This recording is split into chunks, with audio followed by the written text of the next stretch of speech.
Parents demanded I pay for my brother's tuition. Because I have a good job, I refused. They called me selfish.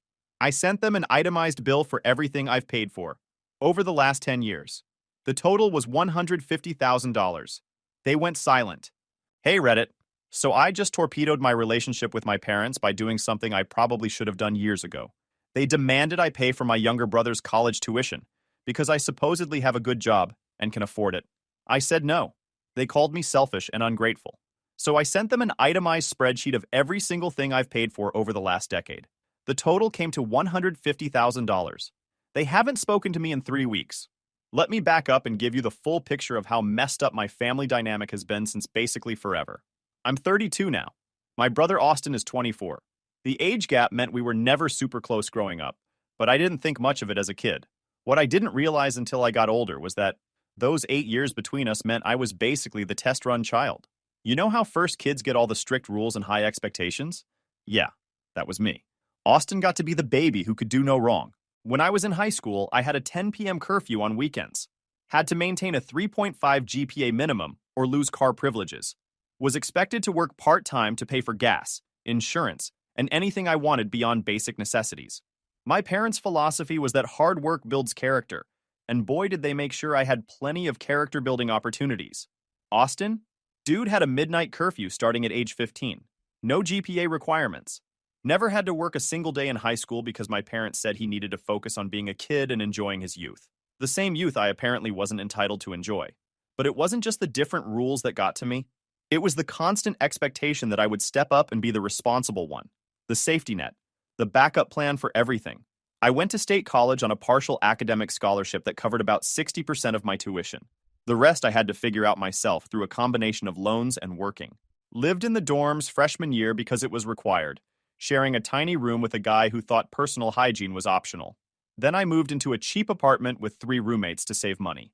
The place was a dump. Peeling linoleum, a shower that only produced lukewarm water on good days, and neighbors who apparently thought 2 a.m. was prime party time. But it was $350 a month including utilities. So I made it work. I worked 25 to 30 hours a week at the campus bookstore while taking a full course load. My schedule was insane. Classes from 8 a.m. to 2 p.m. most days, then straight to the bookstore until 9 or 10 p.m. Weekends were for studying and picking up extra shifts when I could. My social life consisted of occasional study groups and maybe grabbing fast food with roommates between shifts.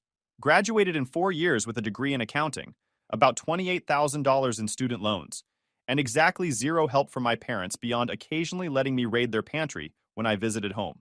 Every time I came home, usually for major holidays because I couldn't afford to visit more often, my mom would load me up with non-perishable food items, like I was a college care package charity case, which I appreciated, don't get me wrong, but it was always accompanied by comments about how Austin was doing in school and how proud they were that he was finding himself. My graduation gift? A card with $100 in it and a pat on the back. My dad's exact words were, "Proud of you, son. Now go make something of yourself." Cool. Thanks for the inspirational poster quote, Dad. Meanwhile, Austin got a $2,000 graduation gift for finishing high school with his 2.8 GPA. They bought him a new laptop and paid for a summer trip to California with his friends. When I pointed out the discrepancy, my mom said college graduation and high school graduation were different things, and I was being petty. I got hired at a mid-size accounting firm about 3 weeks after graduation. Started at $52,000 a year, which felt like winning the lottery after years of surviving on ramen and whatever food the bookstore was about to throw out. Wasn't flashy, wasn't fancy, but it was stable, and it was mine. Here's where things started getting weird. About 6 months into my first real job, my parents called asking if I could loan them $3,000.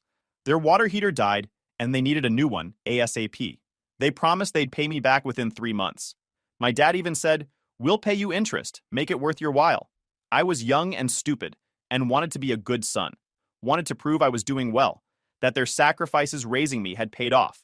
So I transferred the money that same day. Guess how much of that $3,000 I ever saw again? $0.00. Every time I brought it up, it was, "We're a little tight this month," or "We'll get you next month for sure," or my personal favorite, "Are you really going to nickel and dime your own parents?" Eventually, I just stopped asking, because the guilt trip wasn't worth the hassle. The interest my dad mentioned? Never heard about that again either. That should have been my first red flag. But nope, I kept being the good son. Over the next few years, the requests kept coming with increasing frequency and creative reasoning. Can you help with the property taxes? Your father's bonus was smaller than expected this year. Can you chip in for new tires for the family car? We just can't swing it right now. Can you cover the vet bill because the dog needs surgery? He's part of the family, and we can't just let him suffer. Each request came with its own story, its own justification, its own promise that this would be the last time. It was always framed as family helping family, always with the implication that I owed them for raising me, feeding me, putting a roof over my head for 18 years, and always with promises of being paid back that never materialized. The amounts varied. Sometimes it was $500 for car repairs, sometimes it was $5,000 for a new HVAC system, but the pattern was always the same. And here's the thing. I didn't mind helping. Not at first. They were my parents. They'd raised me. If they needed help, of course I'd step up. But it was the lack of appreciation, the lack of acknowledgement, and the complete absence of reciprocation that started to wear on me. Meanwhile, Austin was coasting through his late teens and early 20s like life was one extended summer vacation. The kid had no idea what he wanted to do with his life, never held a job, and spent most of his time playing video games and hanging out with his friends. My parents thought this was perfectly fine. He's still figuring himself out, they'd say. Not everyone is like you. Not everyone has it all planned out. He needs time to find his passion. No kidding. Some people actually get to be kids. Some people get to explore and make mistakes without having to worry about rent or student loans or whether they can afford to eat out this month. When Austin finally graduated high school at 19, he'd failed a couple classes and had to make them up in summer school. He decided he wanted to go to community college. Fine, whatever. Community college is cheap and a smart financial move. Good stepping stone to a 4-year school if he figured out what he wanted to do. Except Austin didn't want to work while going to community college. He wanted to focus on his studies and his social life. He needed to discover himself, explore his interests, figure out who he really was. So my parents covered his tuition, his books, his gas money, his spending money, everything. He lived at home rent-free with zero expenses. Meanwhile, I was 26. Still paying off my student loans, still living in a small apartment, still driving the same beat-up Honda Civic I bought junior year of college. But hey, at least I had character. Around this time, I got a promotion at work. My salary jumped to $68,000. I was pumped. Finally felt like I was making real progress. Finally started to see a light at the end of the student loan tunnel. My mom called 3 days after I told them about my promotion. That's wonderful, honey. We're so proud of you. Hey, I wanted to ask you something. Your father and I are thinking about redoing the kitchen. We were wondering if you'd be willing to help us out with the costs since you just got that big raise. I asked how much they needed. She said they were looking at a $15,000 renovation. New cabinets, new countertops, new appliances, the works. They wanted me to contribute $7,000. I actually said yes. I know. But they sold it as an investment in the family home. Said when they eventually sold the house, they'd give me back my contribution plus interest. Sounded reasonable at the time. Spoiler alert, it was not reasonable. I paid the $7,000 in 3 installments over 2 months. The kitchen looks great, by the way. Really ties the room together. Haven't seen a single cent of that money back. This pattern continued for years. Need help with home repairs? Call the responsible son. Car breaks down? Call the responsible son. Property taxes due? You know who they called.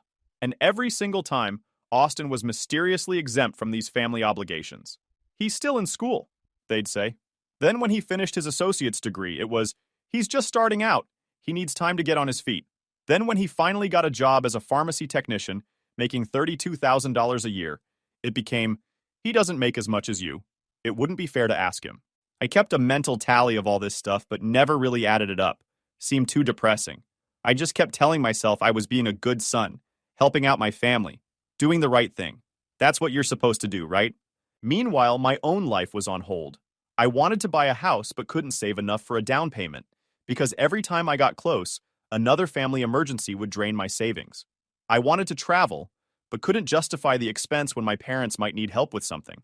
I watched my friends get married, buy homes, start families, while I was stuck in this weird limbo of being financially stable on paper, but actually broke in practice. Austin, on the other hand, was living his best life, still at home, still paying zero rent, still having his laundry done and his meals cooked. He worked his pharmacy tech job and spent his entire paycheck on whatever he wanted. New gaming console? Sure. Weekend trips with friends? Why not? The latest smartphone every year? Absolutely. When I was 30, I finally got serious about buying a house.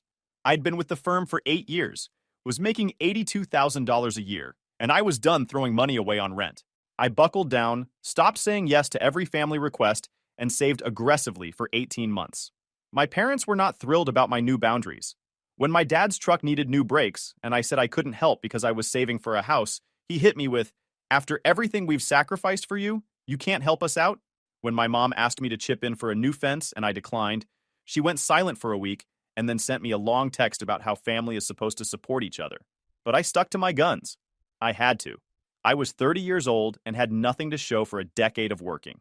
No house, no significant savings, nothing. Just a decent salary that evaporated every month into other people's problems. I bought my house in March 2 years ago. Small 3-bedroom ranch, needed some work, but it was mine. I'd never felt more proud of anything in my life. My parents came to the housewarming, and my dad spent the whole time pointing out everything that needed to be fixed or updated. Real supportive stuff. Austin didn't even show up. Said he had plans with friends. About 6 months after I bought my house, Austin announced he wanted to go back to school. He'd decided being a pharmacy tech wasn't his passion. He wanted to become a physician assistant. Needed to get a bachelor's degree first, then apply to PA school. My parents thought this was amazing. Their baby boy was finally finding his path, finally getting serious about his future. They were so proud. Here's the thing about PA school. It's expensive. And the bachelor's degree he'd need first? Also expensive. Even at a state school, we're talking $25,000 to $30,000 a year for tuition and fees alone. Add in books, housing, food, and everything else. You're looking at close to $40,000 annually. Austin had exactly zero money saved. He'd been working for 3 years and had nothing in the bank. My parents had some savings, but not enough to cover 4 years of undergrad plus 2 years of PA school. I knew where this was heading. I could see the train coming from a mile away. Sure enough, about 2 weeks after Austin's big announcement, my parents invited me over for dinner. They made my favorite meal, pot roast with all the fixings. They were extra nice, extra interested in my life and my job. I knew something was up. People don't just randomly make pot roast on a Tuesday. After dinner, we sat in the living room and my dad cleared his throat in that way he does when he's about to ask for something big. "Son, we wanted to talk to you about Austin's plans for school. Here we go. We're so proud of him for wanting to further his education. Becoming a PA is a wonderful career path. The thing is, it's going to be expensive." I just nodded and waited. I wanted to hear them actually say it. "Your mother and I can cover maybe the first year, but after that we're going to need some help. We were hoping, since you're doing so well financially, you might be willing to contribute to Austin's education." I took a sip of my coffee, just to buy time. "Contribute how much?" My mom jumped in. "Well, we were thinking maybe you could cover half of his tuition each year.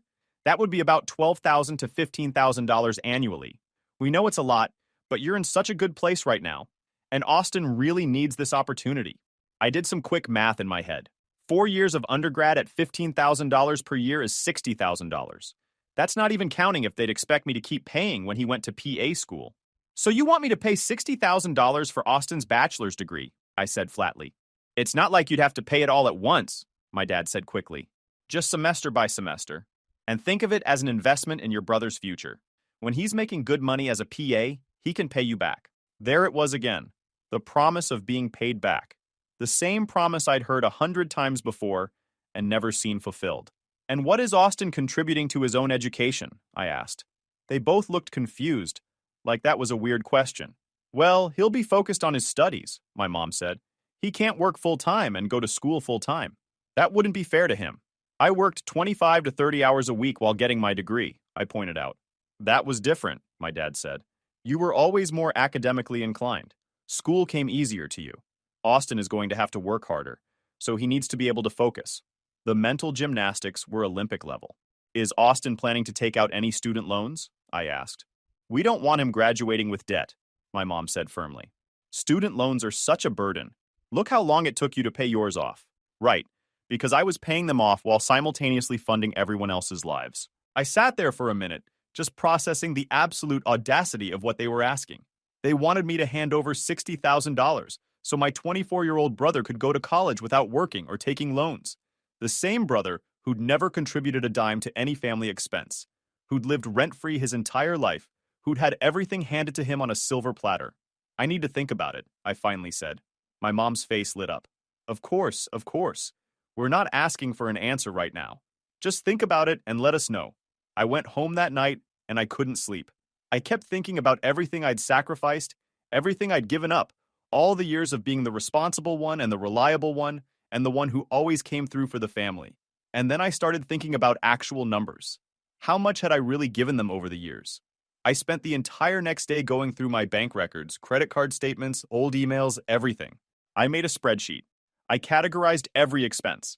I was meticulous as heck because that's what accountants do. The water heater, $3,000. The kitchen renovation, $7,000. Property taxes I helped with, $4,200 across 3 different years. The car repairs, $2,800. The roof leak, $5,500. The fence, $3,200. The HVAC repair, $4,000. My dad's dental work that insurance didn't cover, $2,400. The new washer and dryer, $1,800. Helped with mortgage payments during my dad's brief unemployment, $6,000 across 4 months. And that was just the big stuff. Then, there were all the small things. Groceries I bought when I visited, birthday and Christmas gifts that were always way more expensive than what I received, the times I paid for family dinners, the airline ticket I bought my mom when her sister was sick, the pet deposit I covered when they wanted to adopt a second dog. It took me 3 days to compile everything, cross-reference it with my records, and make sure I wasn't inflating or missing anything. I was conservative with my estimates. If I wasn't 100% sure about an amount, I didn't include it. The final total, $147,832. Over 10 years, I had given my parents nearly $150,000. Money that I earned, that I saved, that I could have used to pay off my student loans faster, to invest, to travel, to live my life. I sat there staring at that number for a solid 20 minutes. I felt sick. I felt angry. I felt like the biggest sucker on planet Earth. But more than anything, I felt done. Completely and totally done. I spent the next week putting together a professional-looking document. Added a cover page, a summary, a detailed breakdown by category and year. Made it look like the kind of financial report I'd present to a client. Because if they wanted to treat this like a business transaction, I'd treat it like a business transaction. Then I got another call from my mom. She wanted to know if I'd thought about their request regarding Austin's tuition. Actually, I have, I said. Can we meet for coffee this weekend? I want to go over some financial stuff with you and Dad. She sounded so happy, probably thought I was going to say yes to funding Austin's education. Of course, honey. Saturday morning work for you? We met at a cafe near their house. I brought my laptop and a printed copy of my spreadsheet.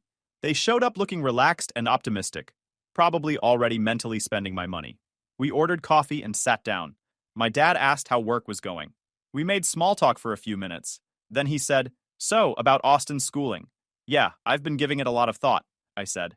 I opened my laptop and pulled up the spreadsheet. But before we talk about future expenses, I wanted to go over past expenses. I turned the laptop around so they could see the screen. This is a complete itemization of every financial contribution I've made to this family over the last 10 years. My mom's smile faltered a bit. "What is this?" "It's a record," I said calmly. "Every time you asked me to help with something, every time I paid for something, every time I contributed financially to this household in any way." My dad frowned. "Why would you make something like this?" "Because you keep asking me for money, and I wanted to see how much I've actually given you over the years." I walked them through the spreadsheet, category by category, year by year, watched their faces change from confused to uncomfortable to defensive as the numbers kept adding up. There was the $3,000 water heater from year 1 that was supposed to be repaid in 3 months. The $7,000 kitchen renovation from year 2 that was supposed to be repaid when they sold the house. The $4,200 in property tax help spread across 3 different years, when my dad's work bonuses were smaller than expected. The $2,800 in car repairs for my mom's SUV when the transmission started failing. The $5,500 roof leak repair that happened during a bad storm. The $3,200 fence replacement after a tree fell on the old one. The $4,000 HVAC repair when their air conditioning died in the middle of a heat wave. Then there were the medium-sized expenses. $2,400 for my dad's dental work that insurance didn't cover because he needed crowns. The $1,800 washer and dryer set when their old ones finally died. The $6,000 I contributed to mortgage payments across 4 months when my dad was briefly unemployed between jobs. The $1,200 for my mom's medical bills after she had some tests done. The $900 for various appliance repairs over the years. And finally, all the small stuff that added up. Probably $3,000 in groceries I bought when I visited, because they were tight on money. Birthday and Christmas gifts that were always significantly more expensive than what I received. Easily $4,000 over 10 years. The times I paid for family dinners because someone forgot their wallet or money was tight, another $1,500. The $800 airline ticket I bought my mom when her sister was sick and she needed to fly out to see her on short notice. The $400 pet deposit I covered when they wanted to adopt a second dog from the shelter. I'd even included smaller things they'd probably forgotten about. The $200 I gave them when they were short on groceries 1 month. The $150 for emergency vet visit when their dog ate something he shouldn't have. The $300 for the plumber when their toilet backed up and flooded the bathroom. Every single expense was documented with the date, the amount, and what it was for. Conservative estimates on everything. If I wasn't 100% certain about an amount, I'd lowballed it or left it out entirely. Now, I know you've always said you'd pay me back, I continued, keeping my voice level and calm. But in 10 years, I haven't received a single dollar in repayment for any of this. Not 1 cent. The water heater was supposed to be repaid in 3 months. That was almost 10 years ago. The kitchen renovation, you said you'd reimburse me when you sold the house. That note you signed promising to pay me back with interest? Haven't heard a word about it since. Several of these other expenses came with similar promises of repayment. So before we discuss me contributing another $60,000 minimum for Austin's education, I think we need to address this existing debt. My mom's face was red. Those weren't loans. That was you helping your family. You specifically called the water heater a loan, I said. You said you'd pay me back in 3 months. That was 10 years ago. The kitchen renovation, you said you'd reimburse me when you sold the house. Several of these other expenses, you promised repayment. We never asked you to keep track of every little thing, my dad said. And he sounded angry now. These aren't little things, Dad. This is $147,832. That's not pocket change.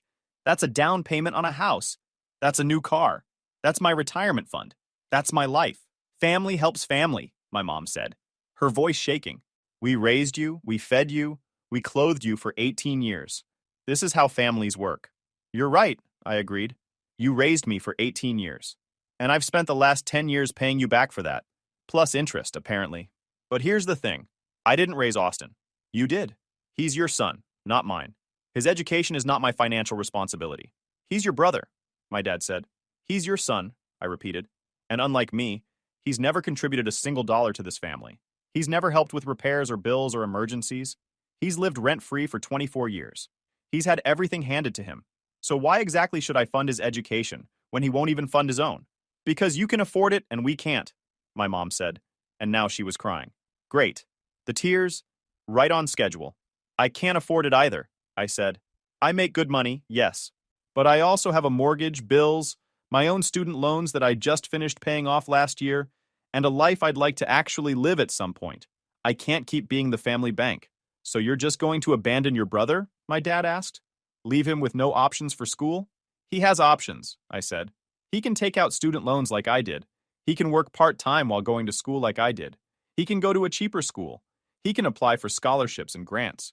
He has plenty of options. They just all require him to actually put in some effort and make some sacrifices. This is incredibly selfish, my mom said, and that's when I lost my patience. Selfish? I repeated. I've given you nearly $150,000 over the last decade. I've sacrificed vacations, experiences, my own financial security to help this family. I've said yes to every request, every emergency, every crisis. I've been the reliable one, the responsible one, the one you can always count on to come through. And now, when I finally say no to something, when I finally set a boundary, I'm selfish. I closed my laptop. You want to know what's selfish? Asking your son to fund his brother's education when you've never once acknowledged or repaid the massive amount of money he's already given you.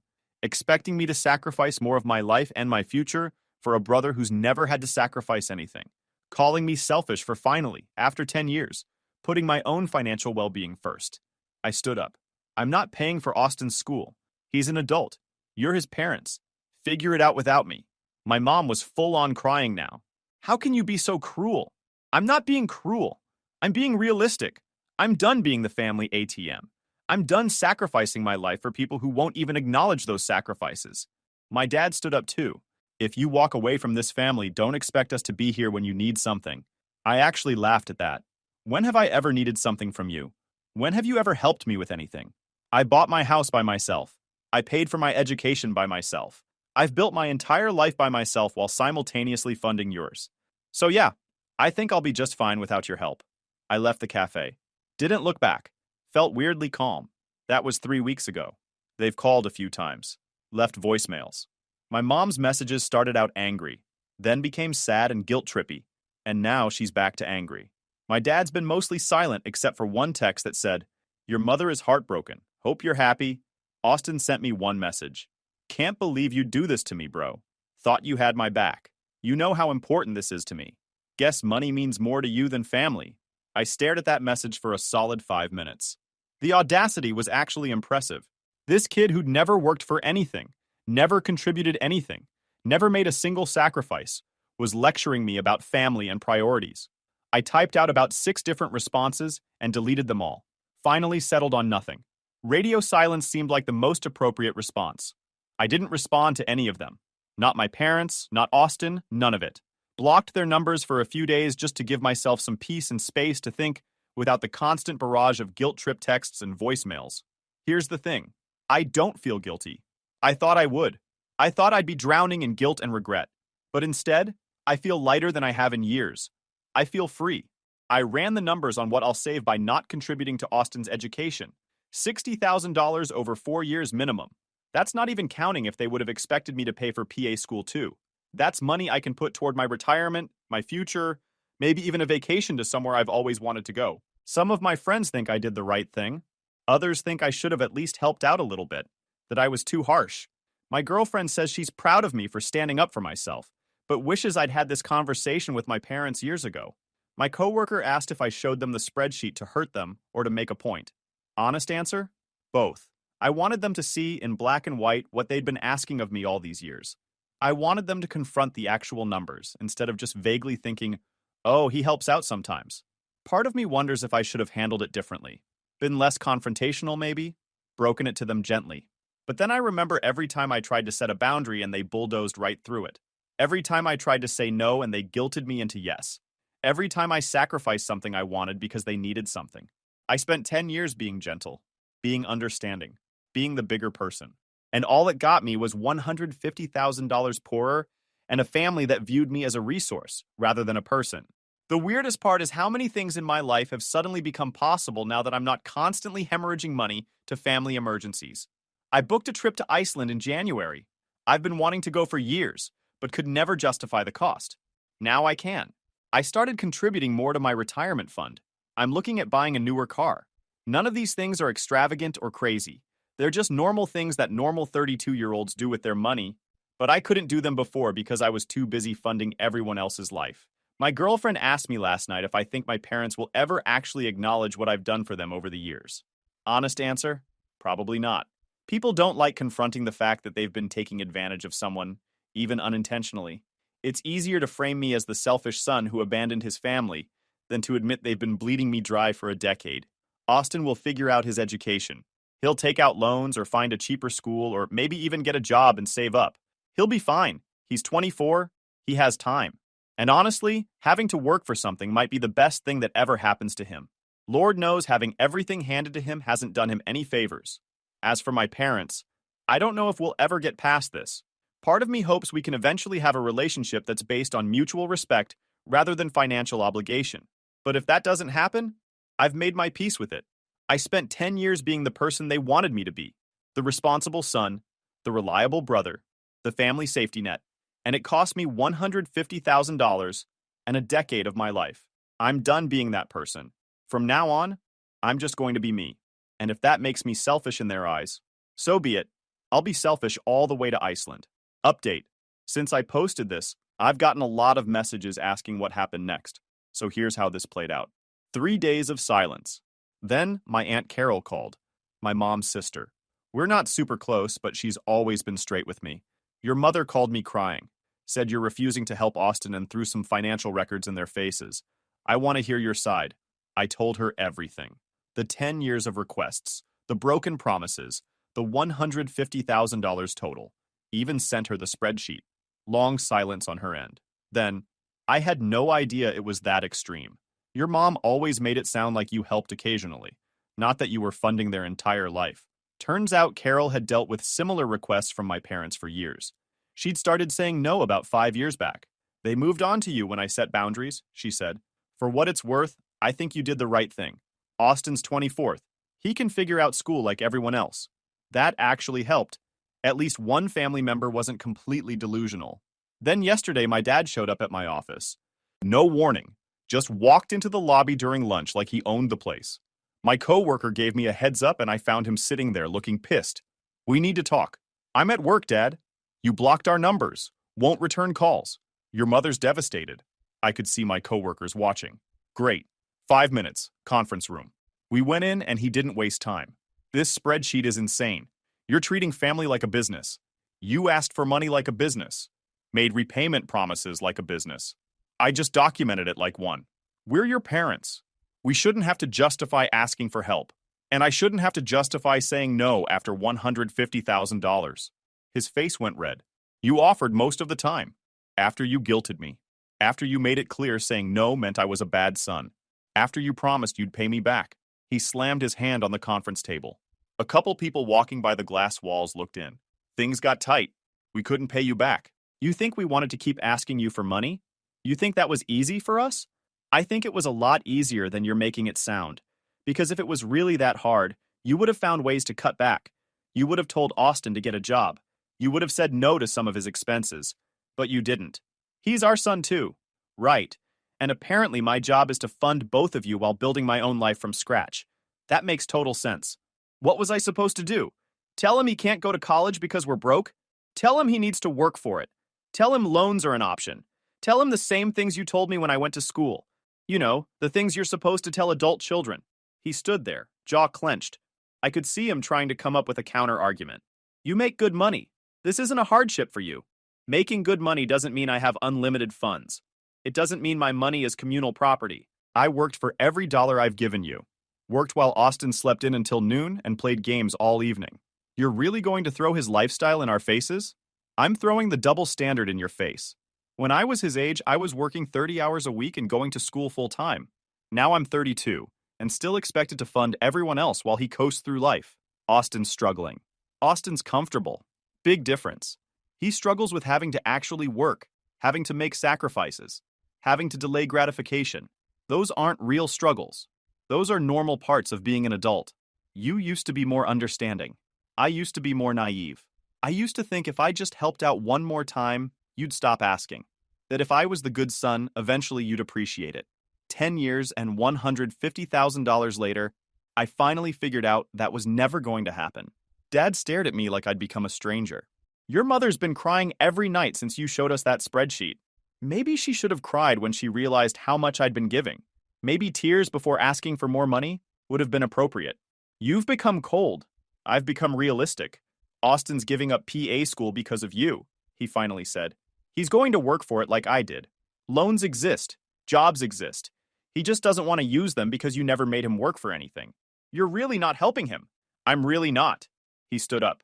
Don't expect us at your wedding, or when you have kids, or when you need anything. I laughed. Couldn't help it. Dad, I'm 32. Bought a house without you. Built a career without you.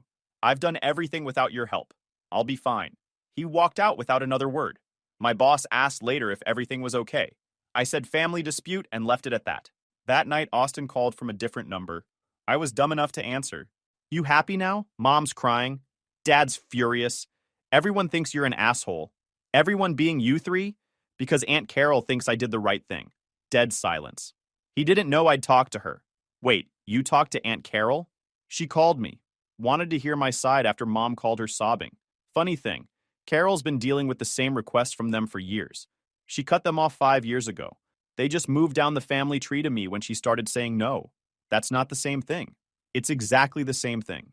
They find someone with money and bleed them dry until that person sets boundaries. Then they move to the next target. You're just mad because you're finally feeling the consequences of their financial decisions. This isn't about them.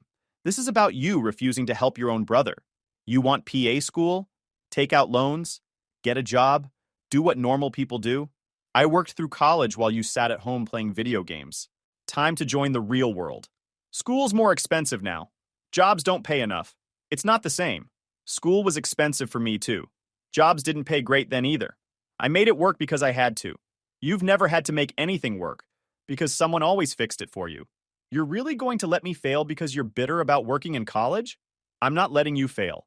I'm letting you succeed on your own terms using your own effort. Big difference. This is messed up. I'm your brother. And you're 24. Figure it out. Whatever, man. Don't come crawling back when you realize you screwed up. Not planning on it. I hung up and blocked that number too. This morning I got an email from my mom. Long guilt trip about how she raised me better. How disappointed she is. Ended with, I hope you can live with yourself. I deleted it. Took myself to that fancy breakfast place downtown. Got the full spread for $40.